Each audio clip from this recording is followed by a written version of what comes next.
Setting up our stock in the lathe is very important because we're going to have a square piece of wood spinning fairly fast. And if it works itself loose, it basically becomes a projectile. So we just need to make sure that we set this up correctly. There's lots of levers and things to lock down. The first thing is to make sure that all the levers are loose before we start messing with anything. So this should move freely, this should spin freely, all right? So make sure all the levers are loose before we start. The next thing that we're going to do is make sure that this tool rest is facing the right way. The slant down should be facing towards you, not away from you, so make sure that's spinning the correct way. We have one side that we have a cross indentation with, which will go into our cross fixture, spur center, and then we have one side with a dent, which will go into our live center, which is similar to the tools that we use to make the indentation. So point, we use the point to make that cross, we use a cross to make that end. So the first thing I'm going to do is basically get this lined up. I'm going to slide this tailstock freely over into our stock. Okay. Sometimes sawdust gets caught in there.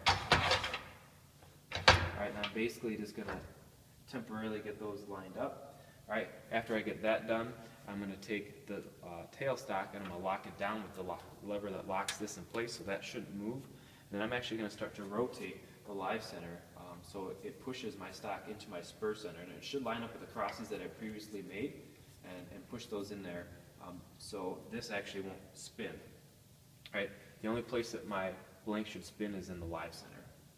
So once I get that locked down nicely, I can actually lock my tail stock down or my live center down with the live center lock, which is right here.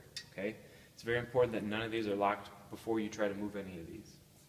The last thing that I want to do is turn this so it's kind of shaped almost like a diamond. So I don't want the stock to be set up square. I kind of want it to be on an angle like that because I'm going to move my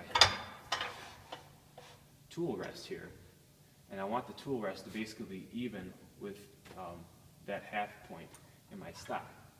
Alright? So I can adjust the tool rest up and down, and then I can also move it back and forth. And I basically want this to be as close to the stock as possible without it actually hitting it. And I should actually test that before I turn it on.